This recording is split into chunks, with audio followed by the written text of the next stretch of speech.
آج آپ اس ذکر کی محفل میں آئے اور ذکر غوث الورا کو آپ نے سنا اور سن رہے ہیں اللہ کے حبیب ہم سب کے آقا جناب احمد مصطفیٰ محمد مصطفیٰ صلی اللہ تعالی علیہ وسلم اپنے لخت جگر حضور غوث اعظم رضی اللہ تعالی عنہ کی شان کو بیان کرتے ہیں۔ حضرت فاطمہ الزہرا رضی اللہ تعالی عنہ بیان کرتی ہیں کہ ایک دن معاملہ ایسا ہوتا ہے، آقا کریم صلی اللہ تعالی علیہ وسلم اپنی لخت جگر خاتون جنت حضرت فاطمہ الزہرا رضی اللہ تعالی عنہ کے گھر تشریف لے جاتے ہیں۔ آقا کا آنا جانا تو ہمیشہ کا رہا ہے، لیکن آج کا دن بڑا خاص ہے۔ مسلمانوں، جب اس دن آپ تشریف لاتے ہیں، اس سے پہلے جب تشریف لاتے تھے حضرت فاطمہ فرماتی ہے کہ جب ابا حضور میرے گھر میں داخل ہوتے تھے، امام حسین کو گودی میں اٹھا کر پیار کرنا شروع کرتے تھے، لیکن آج معاملہ اس کے برعکس ہے۔ آج دیکھنے کا نظارہ الگ ہے۔ حضور غوث اعظم رضی اللہ تعالی عنہ کی فضیلت کو آقا بیان کرتے ہیں کہ جب میں اپنی بیٹی فاطمہ پر میرے دونوں شہزادوں کو دیکھا، حضرت امام حسن کو اپنی گودی میں لے لیا اور لینے کے بعد امام حسن کو پیار کرنا شروع کر دیا، امام حسن کے لبوں کو چومنا شروع کر دیا، امام حسن کے پیشانی کو چومنا شروع کر دیا۔ محترم سامعین کرام، آج ماں اپنے تو معاملہ اس کے برعکس ہے۔ ماں کی ممتا تڑپ جاتی ہے، ماں دل میں سوچتی ہے، باپ سمجھ جاتا ہے، غیر کا نبی سمجھ جاتا ہے، ہم سب کے آقا سمجھ جاتے ہیں اور ارشاد فرماتے ہیں، اے فاطمہ جو تیرے دل میں چل رہا ہے وہی میری زبان پہ جاری ہے۔ اے فاطمہ، آج معاملہ یہ ہوا کہ حضرت جبرائیل آئے تھے اور انہوں نے بتایا کہ امام حسین وہ ہے جن کی اولادیں ائمہ ہوں گی، جن کی اولادیں اولیاء ہوں گی، لیکن امام مصطفیٰ امام حسن مصطفیٰ وہ ہے، امام پاک امام حسن وہ ہے کہ جن کے گھر امام الاولیاء پیدا ہوگا۔ محترم سامعین کرام، اب آقا کریم صلی اللہ علیہ وسلم اپنی لخت جگر سے ارشاد فرماتے ہیں، اے میری صاحبزادی، اے میری لخت جگر، اے خاتون جنت، آج جبرائیل نے مجھے خبر دی ہے کہ اللہ تبارک و تعالیٰ نے جس طرح سے آپ کو امام الانبیاء بنا کر اس دنیا میں بھیجا ہے، اسی طرح سے آپ کے امام حسین کی اولاد میں ایک ایسا امام الاولیاء ہوگا جس کا نام غوث اعظم ہوگا۔ محترم سامعین کرام، اس لیے اے میری صاحبزادی، میں حسن مصطفیٰ سے پیار کر رہا ہوں، آج میں امام حسن پاک سے پیار کر رہا ہوں۔ محترم سامعین کرام، آقا کریم صلی اللہ علیہ وسلم نے ہم سب کو حضور غوث اعظم کی شان کو بتا دیا کہ جس لمحہ مبارک کو جن کے قدموں کا یہ عالم ہو، عرش تمنا کرتا ہو کہ کب ان قدموں کی معراج ہوگی اور سدرہ انتظار میں ہو کہ کب آقا کے جنموں کا دیدار ہوگا۔ وہ آقا اپنی صاحبزادی کے گھر میں جلوہ افروز ہے۔ محترم سامعین کرام، وہ تمام مراتب والے مقام آقا کے قدموں کا، آقا کے جنموں کے انتظار میں ہے۔ آقا اپنے لبوں سے اپنے صاحبزادے کے لبوں کو چوم رہے ہوتے ہیں۔ محترم سامعین کرام، اپنے صاحبزادے کی پیشانیوں کو چومتے ہیں۔ محترم سامعین کرام، آقا کریم صلی اللہ علیہ وسلم ہمیں یہ بتا رہے ہیں کہ یہ وہ ذات ہے، یہ وہ ذات ہے، ان کا مرتبہ وہ ہے کہ اگر ان کے قدموں کی دھول مل جائے انسان کو تو اس انسان کی نجات دنیا میں بھی ہو جاتی ہے اور آخرت میں ہو جاتی ہے۔ محترم سامعین کرام، آؤ ذرا غوث اعظم کی شان کو اور سنو۔ جب میرا خدا ہم سب کا خدا بیان کرتا ہے غوث اعظم کیا ہے، محترم سامعین، اللہ کے رسول نے عمر بن خطاب کو بلایا، حضرت عمر فاروق علی مولا علی کرم اللہ وجہہ الکریم کو بلایا۔ بلانے کے بعد آپ نے اپنے جبہ مبارکہ کو حضرت عمر فاروق سیدنا صدیق اکبر کے ہاتھوں میں دے دیا، اور دینے کے بعد آقا کریم صلی اللہ علیہ وسلم نے ارشاد فرمایا، آج مزاروں سے چڑھنے والے، بزرگوں سے جلنے والے کہتے ہیں شریعت میں کہا ہے مزاروں پہ جانا، چادریں چڑھانا کہاں سے جائز نبی کے فعل کو سناتا ہوں، نبی کے اعمال کو دکھاتا ہوں۔ آقا کریم صلی اللہ علیہ وسلم ارشاد فرماتے ہیں کہ حضرت سیدنا صدیق اکبر کو اپنا جبہ مبارکہ دیا اور دینے کے بعد ارشاد فرمایا، اے صدیق اکبر، اے مولا علی، تم فلاں جگہ چلے جاؤ، ایک کرن ہے وہاں پر ایک اللہ کا بہت محبوب بندہ ہے، اسے یہ دے دینا، اور دینے کے بعد اس سے کہہ دینا کہ وہ میری امت کی شفاعت کی دعا کرتے۔ محترم سامعین کرام، آقا نے بتا دیا کہ جب کسی بزرگ کی بارگاہ میں جانا تو کپڑے کا خراج لے جانا اور ان سے دعا کروانا، کیونکہ ان کی دعاؤں کو اللہ قبول کرتا ہے۔ محترم سامعین کرام، آج ہم دل میں تمنا لے کر یہی آئے ہیں اس درگاہ پر۔ آج ہمارے دلوں میں جو تمنائیں ہیں، جو ہماری پریشانیاں ہیں، ان پریشانیوں کو لے کر ایک گٹھڑی بنا کر اپنے سینے میں بٹھا کر آج اس دربار میں آئے ہیں اور دعا کروانے کی مرضی لے کر آئے ہیں کہ آج ہم اگر یہاں جائیں گے، اور یقین بھی ہے کہ اگر اللہ نے ہماری دعاؤں کو اپنے بزرگ کے پاس لے لیا اور بزرگ نے اللہ کی بارگاہ میں اپنے لبوں کو کھول دیا، ہمارے لیے اپنے ہاتھوں کو دراز کر دیا، محترم سامعین کرام، ہمارا یہ یقین ہے اور ہمارا یہ ایمان بھی ہے کہ ہمارے بزرگوں کو اللہ تبارک و تعالیٰ کا قرب مل جاتا ہے، اور جب قرب مل جاتا ہے محترم سامعین کرام تو اس کا مطلب ہی الگ ہو جاتا ہے۔ اب اسے دنیا میں بھٹکنے کی ضرورت نہیں پڑتی، اب وہ انسان کا عالم ہی الگ ہو جاتا ہے، اسے اپنا ہوش نہیں رہتا، اولادوں کی پرواہ نہیں رہتی، اہل و عیال کو بھول جاتا ہے،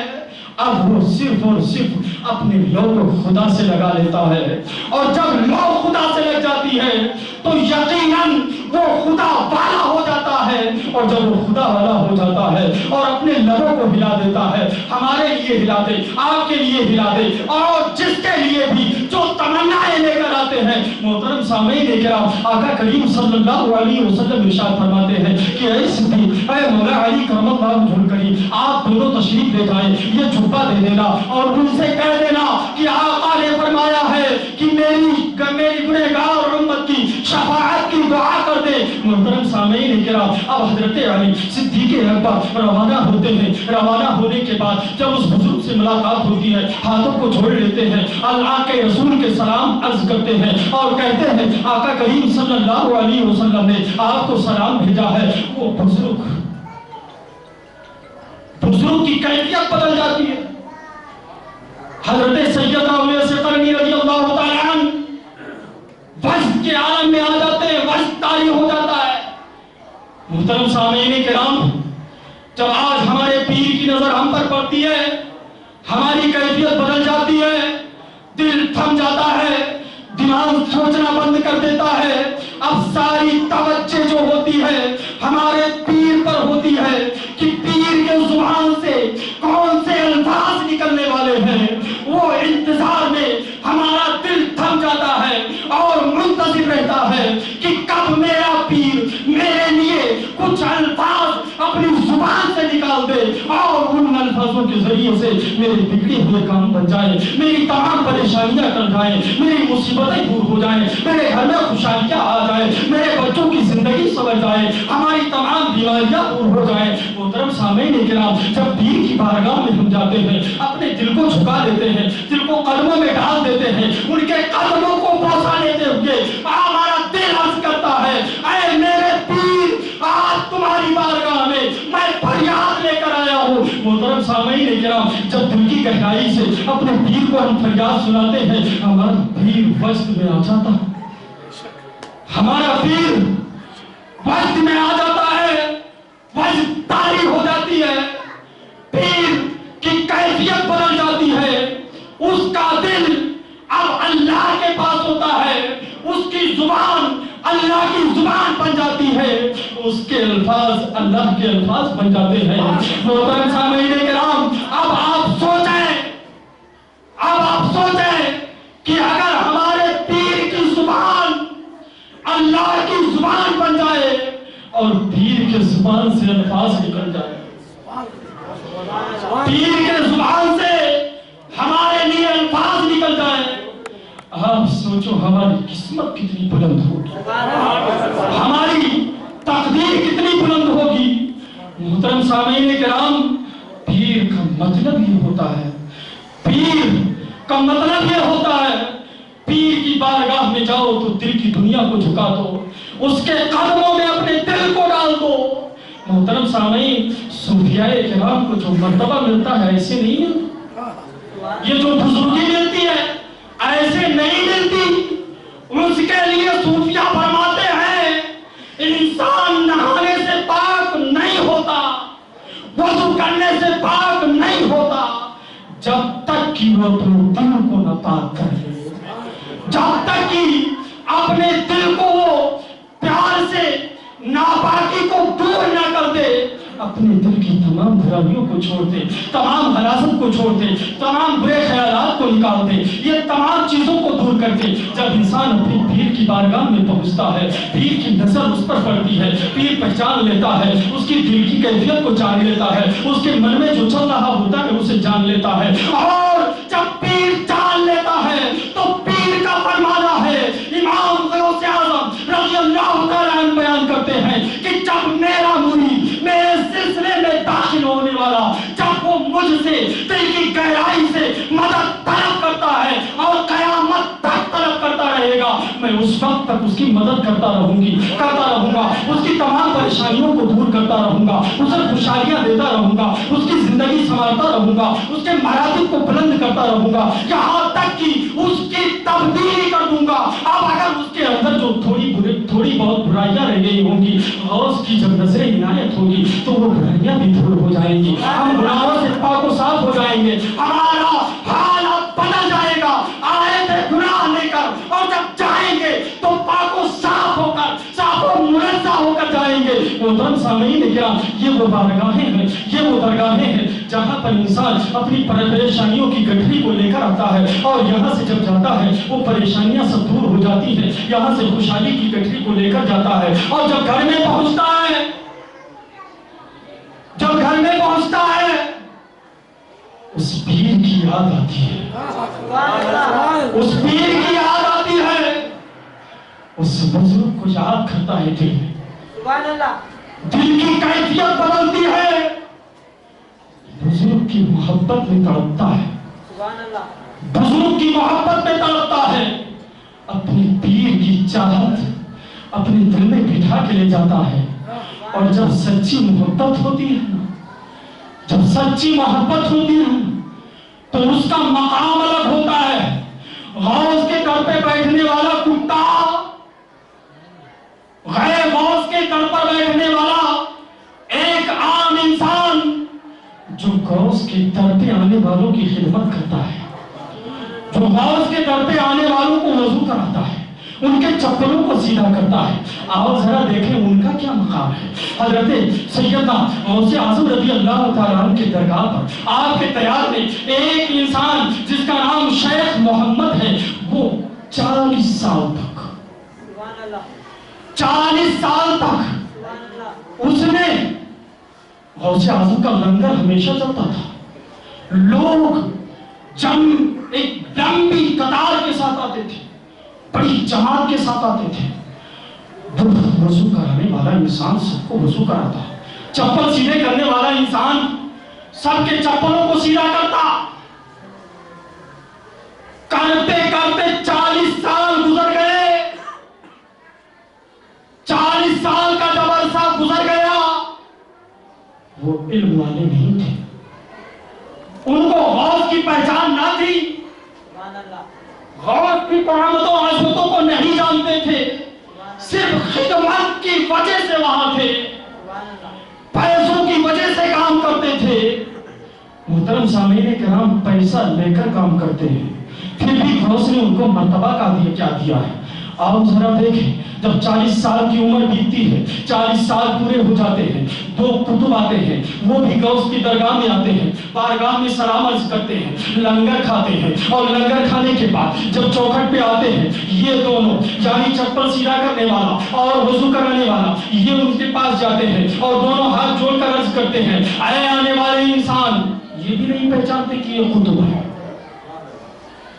یہ بھی نہیں جانتے یہ قطب ہے، اور یہ بھی نہیں جانتے کہ یہ کون ہے۔ نہ تو قطب جانتا کہ یہی وضو کرانے والا ہے، یہی چپل سیدھی کرنے والا ہے، اور نہ ہی وہ جانتے کہ یہ دونوں اللہ کے ولی ہیں۔ قطب کہتے کسے ہیں؟ قطب جس علاقے میں رہتا ہے، اللہ کے حبیب فرماتے ہیں قطب اس علاقے کا نظام چلاتا ہے۔ قطب جس علاقے میں رہتا ہے اس علاقے کا نظام اللہ اس کے سپرد کر دیتا ہے۔ اب ساری نظام دنیا کو کس طرح سے رہنا ہے، اس میں کیا کیا تبدیلیاں ہوں گی، کیا تبدیلیاں نہیں ہوں گی، وہ ساری ذمہ داریوں قطب کو دیا جاتا ہے۔ المختصر محترم سامعین، حضور غوث اعظم کے دربار سے جب وہ نکلتے ہیں وہ دونوں آ جاتے ہیں، آنے کے بعد ان سے ہاتھ جوڑ کر عرض کرتے ہیں 40 سال ہو گئے، 40 سال کا عرصہ ہو گیا، ہمیں معلوم نہیں لوگ یہاں کیوں آتے ہیں اور کیوں جاتے ہیں، ہمیں پہچان نہیں ہے، اب ہم ابا چکے ہیں، تھک چکے ہیں یہاں پر وضو کراتے کراتے، چپلیں سیدھی کرتے کرتے، اب ہم تھک چکے ہیں، عاجز آ چکے ہیں، اب ہم یہاں رہنا نہیں چاہتے۔ اے آنے والے مسافر، آپ اپنے ساتھ ہمیں لے کر چلیں، آپ کے ساتھ ہم جانا چاہتے ہیں۔ محترم سامعین لیکن اب وہ دونوں قطب ان دونوں کو لے کر نکل پڑتے ہیں۔ اللہ کے ولیوں کو نہ تو بھوک ہوتی ہے نہ تو سونے کی رات آرام کی ضرورت ہوتی ہے، یہ بھی آپ جانیں۔ اللہ کے ولیوں کو نہ تو خوف ہوتا ہے نہ تو ڈر ہوتا ہے، ساتھ ساتھ میں انہیں اپنے جسم کے راحت کی بھی ضرورت نہیں ہوتی ہے۔ اللہ انہیں کھلاتا ہے، اللہ انہیں کھلاتا ہے۔ محترم سامعین کرام، لیکن ساتھ میں چلنے والے جو تھے وہ تو عام انسان تھے۔ اب وہ قطب بیان کرتے ہیں کہ جب میں ان کو لے کر اپنے ساتھ چلے، چلتے چلتے 12 گھنٹے ہو گئے، 12 گھنٹے کے بعد وہ انسان ہے، انسان کی کیفیت ہوتی ہے کہ وہ تھک جاتا ہے۔ وہ دونوں چپل سیدھا کرنے والا وضو کرانے والا ان دونوں سے عرض کرتے ہیں آپ تو چلے جا رہے ہیں، آپ کو تھکاوٹ کا احساس نہیں، ہم ایک عام انسان ہے، ہمیں تھکاوٹ کا احساس ہے، ہمیں بھوک لگ رہی ہے۔ وہ دونوں کہتے ہیں ہمیں کھانے کی ضرورت نہیں ہے، چلنا ہے تو چلو، اپنے واپس جاؤ۔ وہ دونوں کہتے ہیں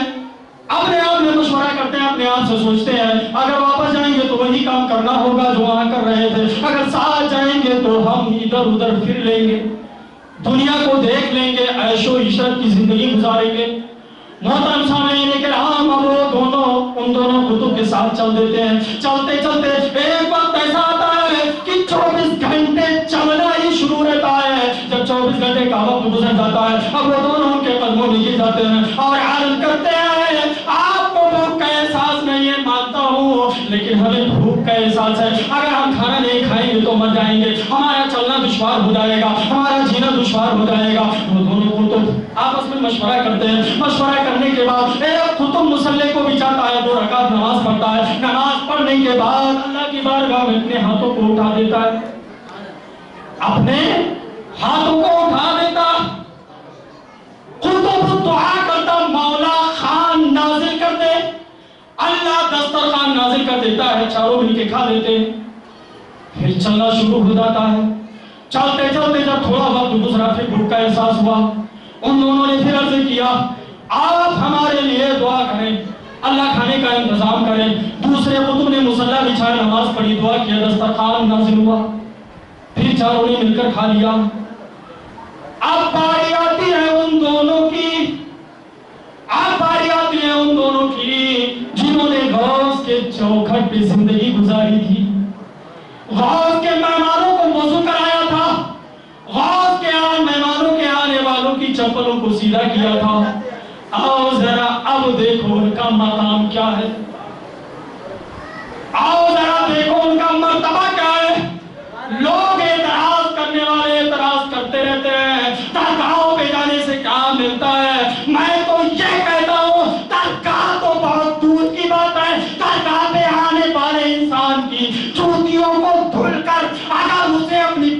کو دھلے تو اس کا مرتبہ کیا ہوتا ہے. آؤ ذرا اب اس تاریخ سے ہمیں پتہ چلے گا کہ وہ آپ دونوں عرض کرتے ہیں دونوں کتب کا نماز دونوں کتب کا اب باری ختم ہو جاتی ہے. اب ان کی باری آتی ہے. اب یہ چلتے چلتے جب بھوک کا احساس ہوتا ہے ان دونوں کتب سے کہتے ہیں, وہ دونوں کتب کہتے ہیں ہم نے تو نماز پڑھ کے اللہ کی بارگاہ میں دعا کی, اللہ نے کھانا نازل کیا, ہم چاروں نے مل کر کھا لیا. اب تمہیں نماز پڑھنے کی ضرورت ہے, اب تمہیں نماز پڑھنے کی ضرورت ہے, دعا کرنے کی ضرورت ہے. محترم سامعین کرام, اس کا جواب تو سنو. وہ وضو کرانے والا انسان کہتا ہے اے اللہ کے نیک بندے, آج تک میں نے نماز نہیں پڑھی, نماز پڑھنے کا طریقہ معلوم نہیں, اللہ سے مانگنے کا سلیقہ نہیں, اس سے کس طرح سے مانگوں معلوم نہیں ہے. میں کیا کروں, میں کیسے مانگوں, کیا پڑھوں؟ وہ دونوں کتب ایک جوان ہو کر کہتے ہیں اگر تو نے نماز نہیں پڑھی تو بھوکا مرے گا, میرا معاملہ نہیں رہا, اب میری ذمہ داری نہیں رہی, میری ذمہ داری ختم ہو چکی ہے, اب تجھے نماز پڑھنا ہوگا, اللہ سے مانگنا ہوگا. محترم سامعین کرام, اب معاملہ یہ ہوتا ہے کہ وہ سوچتا ہے اگر نہیں پڑھا تو بھوکے رہنا پڑے گا. بھوک کی شدت بڑی پریشان کر رہی ہے, بھوک کی تکلیف مجھے پریشان کر رہی ہے, مجھے راحت نہیں مل رہی ہے. محترم سامعین کرام, اب وہ لوٹا یعنی وضو کرانے والا انسان شیخ محمد, جس نے آج تک غوث کی چوکھٹ پہ رہ کر غوث سے کچھ نہیں مانگا تھا, غوث کی چوکھٹ پہ رہ کر غوث کے بارے میں نہیں جانا, غوث سے کچھ بھی نہیں مانگا, غوث کو کچھ بھی نہیں مانا, اسے تو لوگوں کا آنا جانا ایک مسخری لگ رہا تھا. وہ دونوں جب یہاں تھے نا چوکھٹ پہ, آپس میں بات کیا کرتے تھے, لوگ آخر یہاں کیوں آتے ہیں, کیا کام ان کا آنے کا, اسے کیا معلوم تھا کہ یہاں کیا ملتا ہے. وہ نہ آیا تھا, نہ جاننے والا تھا, اسے معلوم نہ تھا. آج اس کے جاننے کا دن آ گیا ہے. محترم سامعین, اب وہ کتب بیان کرتے ہیں کہ وہ وضو کرانے والا انسان مصلی کو بچھاتا ہے, بچھانے کے بعد اس پہ کھڑا ہو جاتا ہے, نمازیں ادا کرتا ہے, اس کے بعد اپنے ہاتھوں کو اٹھاتا ہے اور دعا کرتا ہے. دعا کرنے کے بعد اب معاملہ یہ ہوتا ہے کہ اب تک خطبوں نے دعا کی تھی تو اللہ نے ایک دسترخوان نازل کیا تھا, لیکن آج جب اس وضو کرانے والے نے دعا کی, لیکن جب آج اس وضو کرانے والے نے دعا کی تو وہ خود بیان کرتے ہیں کہ اللہ نے دو دسترخوان نازل کر دی. سبحان اللہ, کتنے وہ خود پریشان ہیں, تعجب میں پڑ گئے اور عرض کر دیا اے کہنے والے, اے ساتھی, اے صاحب, ساتھ میں سفر کرنے والے, تو کہہ رہا تھا مجھے کچھ نہیں آتا, تو کہہ رہا تھا مجھے کچھ نہیں آتا, مانگنے کا سلیقہ نہیں, کس طرح سے مانگا جاتا ہے, کس طرح سے ہاتھوں کو اٹھایا جاتا ہے, کون سی فریاد کی جاتی ہے, کون سی دعا قبول ہوتی ہے. لیکن اگر آج تو نے اپنے ہاتھوں کو اٹھایا ہے تو اللہ نے دو دسترخوان کیوں نازل کر دیا, اللہ نے دو دسترخوان کیوں نازل کر دیا. محترم سامعین کرام, حضور اب وہ شیخ محمد کہتے ہیں جنہوں نے 40 سال تک غوث کی دربار میں آنے والے لوگوں کو وضو کرایا تھا, وہ کہتے ہیں کہ میں نے نماز پڑھی آپ کی طرح, آپ کو دیکھا تھا ویسے کر لیا, اور جب دعا کے لیے ہاتھ اٹھائی تو میں نے یہ کہا تھا کہ اے اللہ تبارک و تعالی, جس طرح سے ان دونوں نے تیری بارگاہ میں دعا کی ہے اسی طرح سے میں بھی دعا کرتا ہوں, اے اللہ تو میری دعاؤں کو قبول کر لے. محترم سامعین, میری دعاؤں کو قبول کر لے. اب خطب کیا دعا کیے تھے, اب خطب کیا دعا کیے تھے, اب وہ کتب اپنی زبان نہیں روک سکتا، زبان اب تڑپ جا رہی ہے بولنے کے لیے. وہ کتب بیان کرتا ہے، اے سائل، اے بتانے والے، تو جو کہہ رہا ہے میں کس کے صدقے دعا کرتا تھا، تو سن لے، میں ان کے صدقے دعا کرتا تھا جن کا نام غوث اعظم کے چوکھٹ پہ ہے، جو غوث اعظم کے آنے والے مہمانوں کو وضو کرایا کرتے تھے. میں ان کے صدقے میں اللہ کی بارگاہ میں دعا کرتا تھا. میں کس کے صدقے میں؟ کس کے صدقے میں؟ انہی کے صدقے میں، وضو کرانے والوں کے صدقے میں، چپل سیدھی کرنے والوں کے صدقے میں. اب وہ خود بیان کرتے ہیں کہ خدا وحدہ لا شریک یہ وعدہ کرتا ہے، اعلان کرتا ہے کہ جو میرے بزرگوں کی چوکھٹ پہ رہے، میں اس کے صدقے میں جو دعائیں کی جاتی ہیں میں ان کی دعاؤں کو رد نہیں کرتا بلکہ قبول کر لیا کرتا ہوں. محترم سامعین کرام، اب وہ خطب وضو بنانے والے، چپل سیدھی کرنے والوں ان کو بتاتے ہیں کہ ہم نے جب بھی دعا کی ہے تو ہم نے جب بھی دعا کی ہے تو وضو بنانے والے اور چپل سیدھی کرنے والے ان دونوں کے صدقے میں دعا کی ہے، اور جب بھی دعا کی ہے اللہ نے ہماری دعاؤں کو قبول کیا ہے. محترم سامعین کرام، اب وضو بنانے والے کو اپنا مرتبہ معلوم ہے. آپ کو 40 سال رہا معلوم نہ ہوا، آج معلوم ہوا کہ چوکھٹ پہ آنے والوں کو وضو کرانے کا جب اللہ اتنا بڑا مرتبہ دیتا ہے تو جو اس چوکھٹ کی دیکھ بھالی کرتا ہو، جو اس کی رہبری کرتا ہو، جو اس کو سنبھالتا ہو، اس کی دیکھ بھالی کرتا ہو، ذرا سوچو ان کا عالم کیا ہوگا. ذرا سوچو آپ ان کا عالم کیا ہوگا. اب میرے پیر کی دستگیر کی خدا کی زبان میں تمہیں کہانی سناتا ہوں. اللہ نے ان کو کیا مقام دیا ہے. کرامتیں تو ہم بہت سنتے ہیں. آؤ ذرا خدا وحدہ لا شریک جب اپنے حبیب کے صاحبزادوں غوث اعظم رضی اللہ تعالیٰ عنہ کی بڑائی بیان کرتا ہے تو کس انداز میں کرتا ہے. محترم سامعین کرام، میں کیا بیان کر رہا تھا کہ امام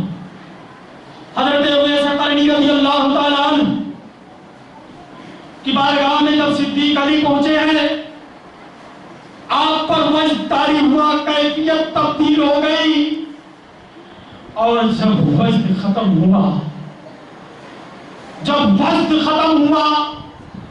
ہاتھوں کو جوڑ لیا، عرض کیا، اے صدیق علی بتاؤ کیا میرے آقا نے اپنے لب مبارک سے میرا نام لیا تھا. محترم سامعین کرام، ہم اپنے پیروں کی زبان کا انتظار کرتے رہتے ہیں کب میرا پیر مجھے یاد کر لے. محترم سامعین کرام، لیکن وہ تو اللہ کے ولی تھے، ان کا عالم کیا رہا ہوگا، ان کے انتظار کی شدت کیا رہی ہوگی.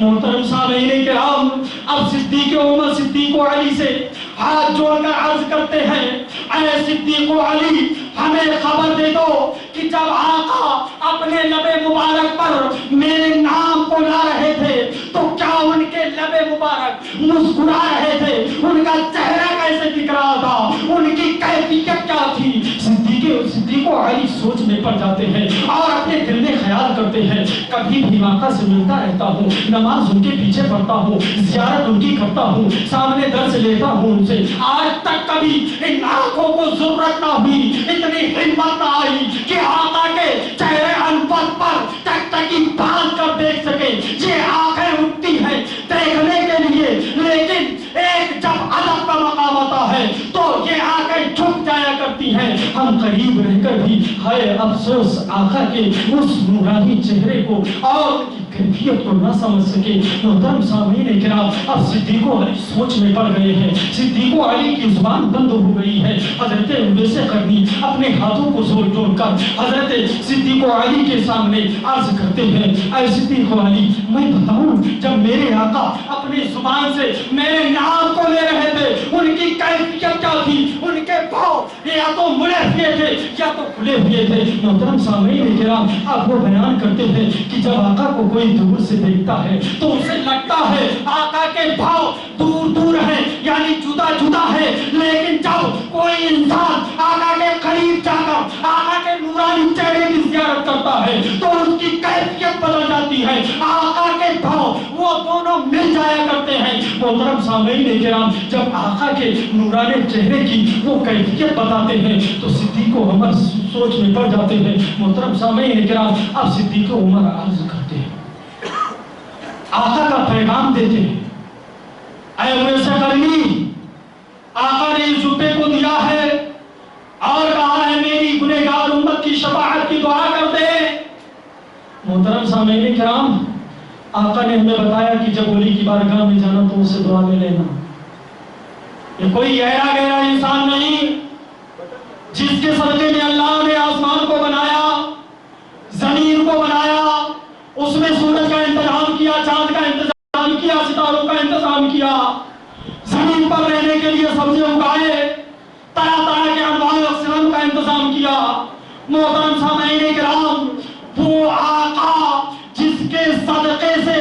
اللہ نے اس کائنات کو بنایا، وہ آقا ارشاد فرما رہے ہیں اور یہ اعلان کر رہے ہیں، ہم کو درس دے رہے ہیں، اے میری امت، جب تم پریشانی کے عالم میں ہوگا اور میرا کوئی اللہ کا نیک بندہ اس مقام پر ہوگا، جب وہاں پر وہ اپنے قبر انور میں جلوہ افروز ہوگا تو تم اپنی پریشانیوں کو لے کر اس کی بارگاہ میں چلے جانا اور اپنے ہاتھوں کو جوڑ کر اس سے دعاؤں کی درخواست کرنا۔ اگر اس نے تمہاری دعاؤں کو قبول کر لیا تو یقیناً اللہ تمہاری دعاؤں کو قبول کر لے گا، تمہاری پریشانیوں کو دور کر لے گا۔ محترم سامعین، یہ کوئی غیرہ نہیں، آقا فرماتے ہیں جن کے صدقے میں آج ہم اور آپ، ہماری یہ زندگیاں ہمارے ساتھ ہیں، ہماری روحیں ہمارے ساتھ ہیں۔ محترم سامعین، آپ ذرا آگے کا معاملہ دیکھو، غوث کا مقام۔ اب آقا کا حکم ہوا، اویس قرنی رضی اللہ تعالیٰ عنہ جو پائے مبارکہ کو اپنے لبوں سے لگاتے ہیں، اپنی آنکھوں سے مس کرتے ہیں اور سجدے میں چلے جاتے ہیں، سجدے میں چلے جاتے ہیں، خدا لا شریک کی بارگاہ میں پہنچ کر دعا کرتے ہیں، اے مولا، اس نبی کا واسطہ جس کے صدقے میں تو نے مجھے پیدا کیا، جس کے صدقے میں تو نے مسجدوں کے گنبدوں مینار کو پیدا کیا، قرآن کو نازل کیا، اس ساری کائنات کو بنایا، اے مولا، اس نبی کا واسطہ، اس نبی کی امت کی بخشش فرما دے۔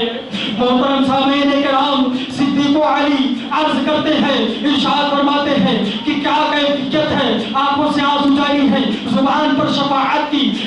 کے الفاظ اسرار کر رہے ہیں، زبان کی الفاظ شفاعت کے الفاظ بار بار آ رہے ہیں۔ حضرت اویس قرنی اللہ کے رسول کی امت کی بخشش کی دعا کر رہے ہیں۔ اللہ تبارک و تعالیٰ کی رحمت جلال میں آتی ہے، اللہ وقت میں آتا ہے اور اللہ ارشاد فرماتا ہے، اب ڈائریکٹ بات ہوتی ہے اللہ کی اور اویس قرنی کی۔ اللہ تبارک و تعالیٰ اپنے نیک بندے حضرت اویس قرنی سے ارشاد فرماتا ہے، اے اویس قرنی، پہلے تمہاری دعاؤں سے اللہ اپنے حبیب کی آدھی امت کی شفاعت کر دی ہے۔ اے اویس قرنی، آج تمہاری دعاؤں سے اور اپنے حبیب کے وسیلے سے اللہ اپنے حبیب کے آدھی امت کے گناہوں کو بخش دیا ہے، وہ آدھی امت کی مغفرت فرما دی ہے۔ محترم سامعین کرام،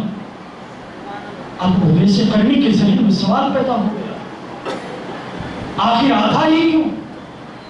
پورا کیوں نہیں؟ اللہ تو رحمت، اس کی رحمت کا انتہا نہیں، آخر کیوں؟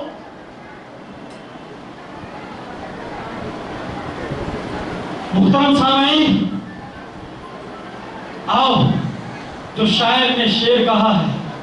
اس نشانی کے جو سگ ہیں نہیں مارے جاتے، اس نشانی کے جو سگ ہیں نہیں مارے جاتے،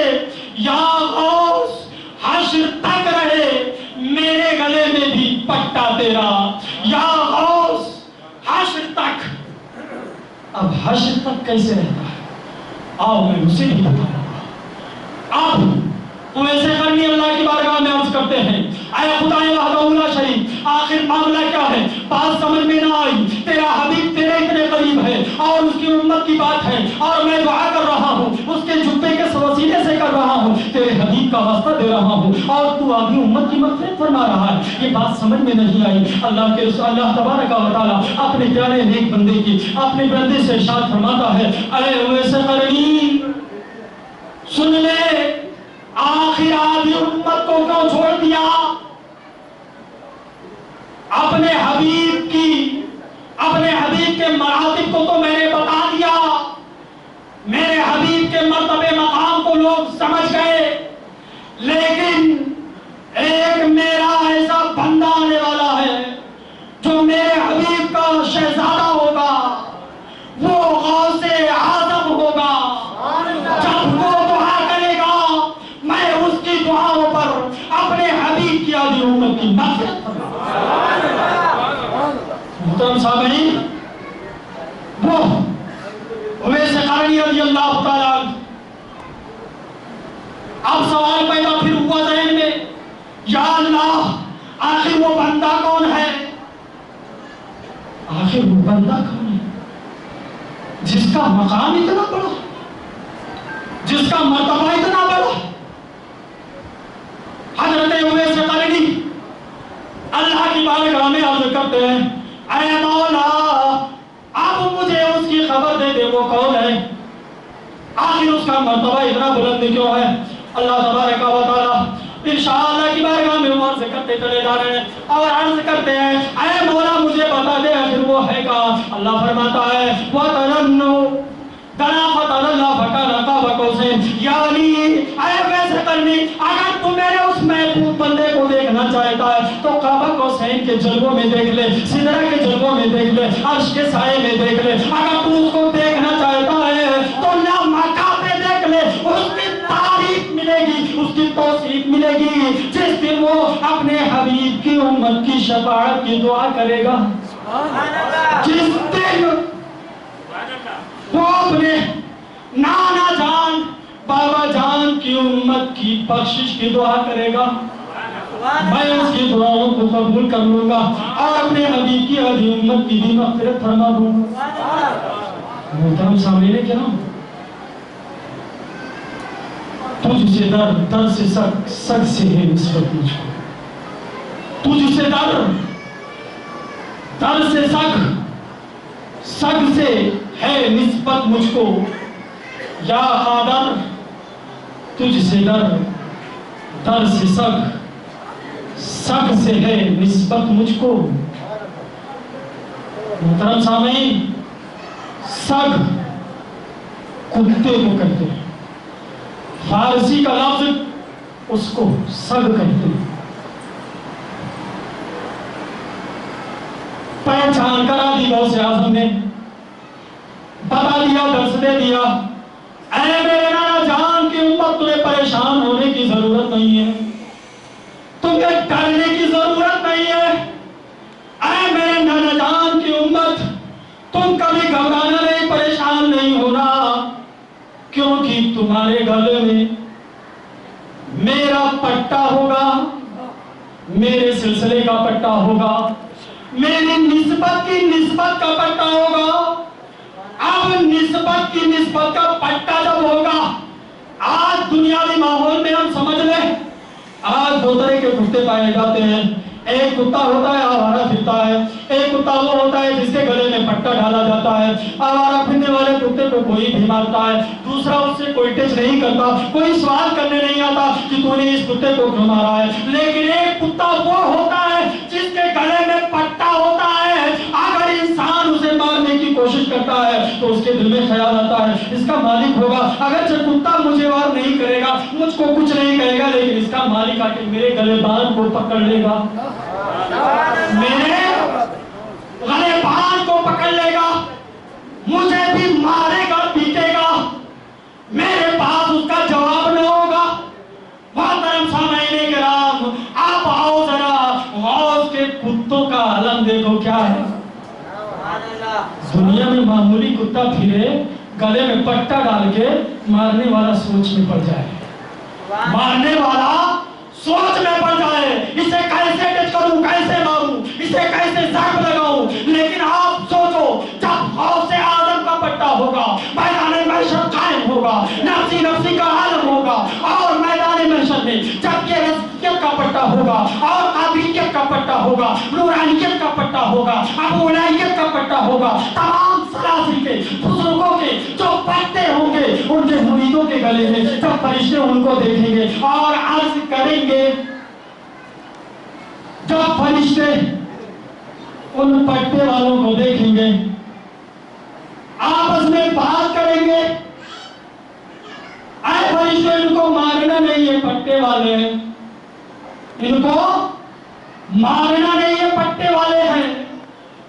محترم سامعین اکرام, اللہ تبارک و تعالی اس مقام پر جہاں پر ایک ولی ولی کا نہیں ہوگا, ماں بیٹے کا نہ بیٹے کی نہ ہوگی, بیٹا باپ کا نہ ہوگا, ایک دوسرے اپنے اپنے چکر میں ہوں گے, اس جگہ پر بھی ہمارے غوث کا پٹا ہمیں کام آئے گا. سبحان اللہ, ہمارے قابلیت کا پٹا ہمارے کام آئے گا. محترم سامعین اکرام, اللہ تبارک و تعالیٰ نے اپنے حبیب کے شہزادوں کی جو تاریخ میں توصیف بیان کی ہے, انسان تو انسان ہے, کائنات کا کوئی شخص یا کوئی بھی شے اس کی مکمل حمد نہیں کر سکتی, مکمل تعریف نہیں بیان کر سکتی. سارے کے سارے لوگ اسی پر آ کر تھک جاتے ہیں اور پریشان ہو کر خود بیٹھ جاتے ہیں. محترم سامعین کرام, غوث اعظم رضی اللہ تعالیٰ عنہ کا مقام یہ ہے, اللہ تبارک و تعالیٰ کی بارگاہ میں پہنچیے. اب آؤ ذرا جو غوث سے تقبل کرتے ہیں ان کو دیکھو, جو غوث کی بارگاہ سے دور ہوتے ہیں ان کا معاملہ دیکھو, ان کی سزائیں دیکھو. محترم سامعین کرام, ایک روایت میں آتا ہے حضرت نظام الدین اولیاء رحمۃ اللہ تعالی علیہ بیان فرماتے ہیں, آپ پائے کے بزرگ میں غوث کی شان کو بیان کرتے ہیں. ایک ولی کی پہچان کراتا ہے, اے لوگوں جان لو, ایک ولی کی بارگاہ میں بے ادبی اگر کیا تو تجھے سزا کیا ملے گی. محترم سامعین کرام, حضرت نظام الدین اولیاء رحمۃ اللہ تعالی علیہ بیان کرتے ہیں کہ ایک مرید غوث اعظم کی بارگاہ میں آتا ہے اور دیکھتا ہے ایک انسان ہے جسے لقمہ مار گیا, ہاتھ کام نہیں کر رہے, پیر کام نہیں کر رہے, اپنے چہرے کو وہ غوث کی چوکھٹ پہ پٹک رہا, اپنے چہرے کو غوث کی چوکھٹ پہ پٹک رہا.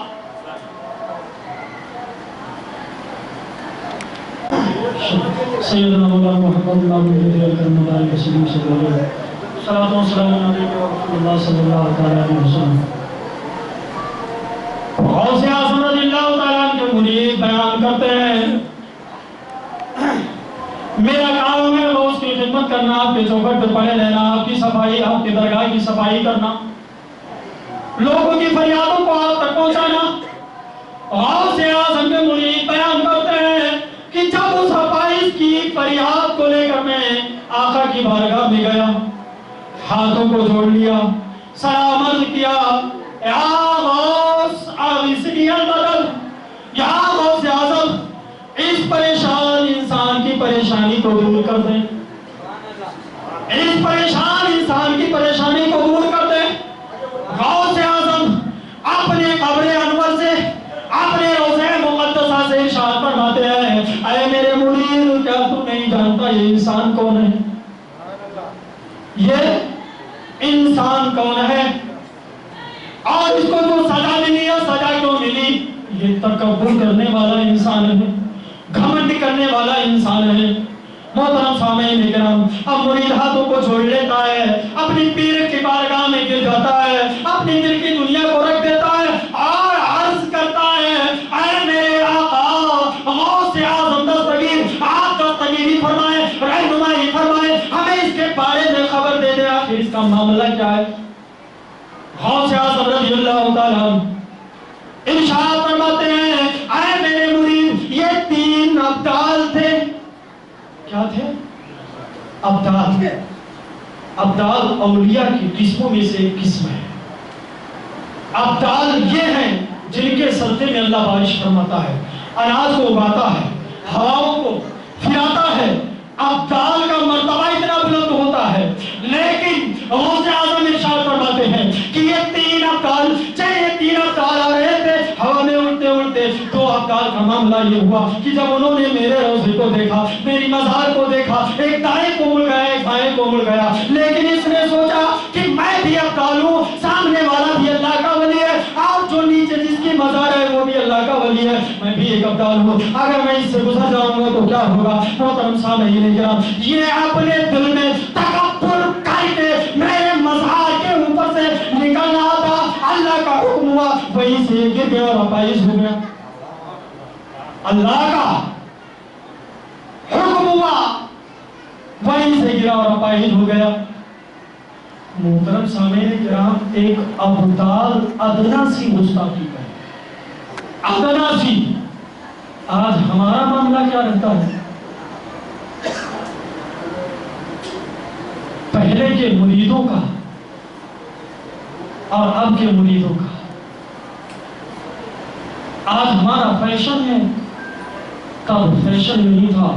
دل کو ہم چیر کر نکال، اپنے سینے کو چیر کر، اپنے دل کی دھڑکن کو نکال کر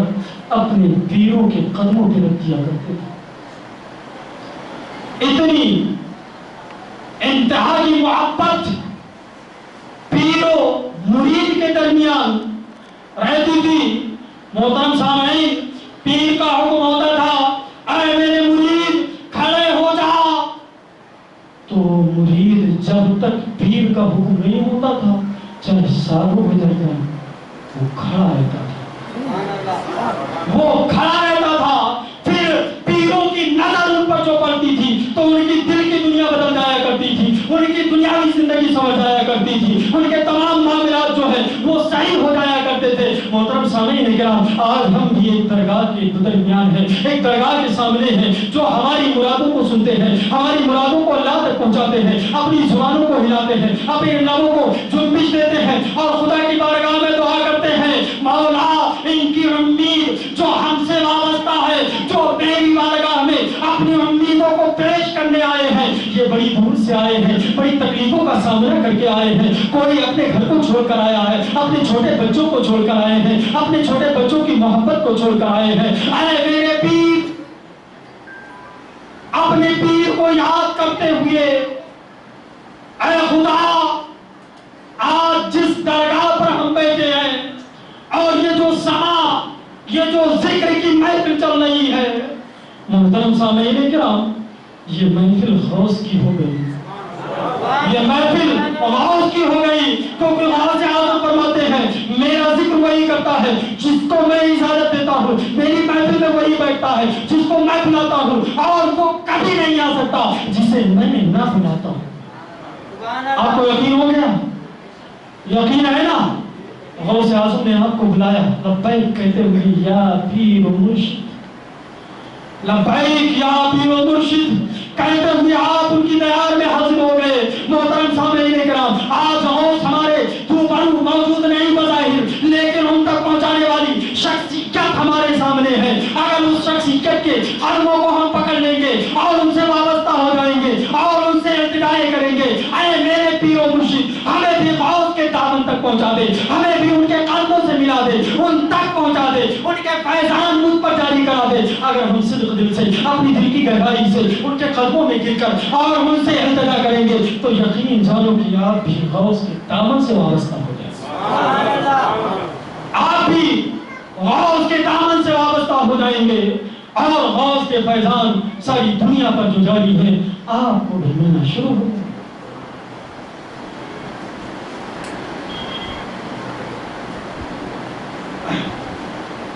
ایک مرتبہ درود پاک پڑھیں اللہم صلی اللہ علیہ وسلم. سیدنا و مولانا محمد نبی وجود کریم علیہ وسلم. صلاۃ و سلام علیک یا رسول اللہ صلی اللہ تعالی علیہ وسلم. خطا کے دو اشارات کی سماعتوں کے حوالے ہیں. ارشاد فرمائیں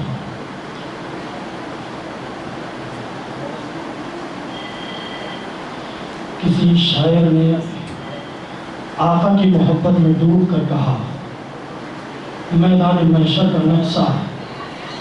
اور وہ تمام پریشانیوں کو دیکھتے ہوئے شاعر آقا کی قدموں کے دھول کو اپنی پیشانی پہ لگاتے ہوئے اللہ کی بارگاہ میں اپنی فریاد کو پیش کرتا اور کہتا ہے کہ رب کو ہم منا لیں گے کہ رب کو ہم منا لیں گے کہہ کے یا رسول اللہ رب کو ہم منا لیں گے کہہ کے یا رسول اللہ. یقین جانے یا رسول اللہ جس نے کہہ دیا اس کا بیڑا پار ہے. مل کے بولیں رب کو ہم منا لیں گے کہہ کے یا رسول اللہ رب کو ہم منا لیں گے کہہ کے یا رسول اللہ کہ رب کو ہم منا لیں گے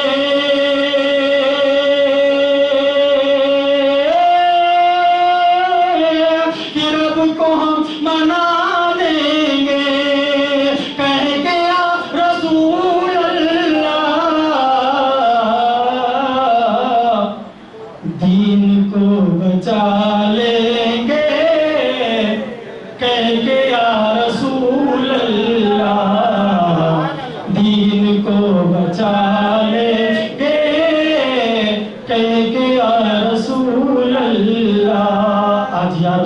کہنے پہ بڑا اعتراض ہے.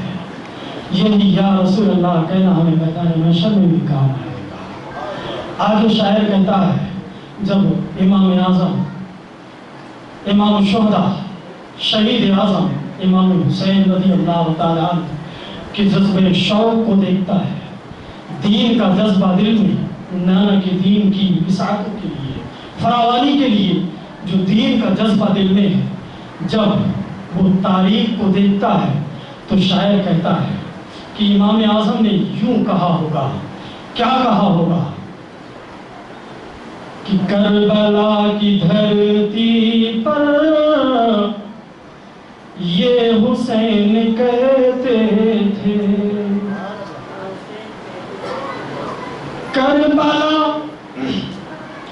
کربلا کی دھرتی پر یہ حسین کہتے تھے کہ کربلا کی دھرتی پر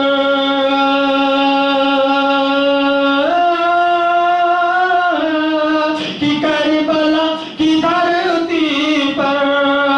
یہ حسین کہتے تھے یا رسول اللہ سر کو ہم کٹا دیں گے کہہ کے یا رسول اللہ سر کو ہم کٹا دیں گے کہہ کے یا رسول اللہ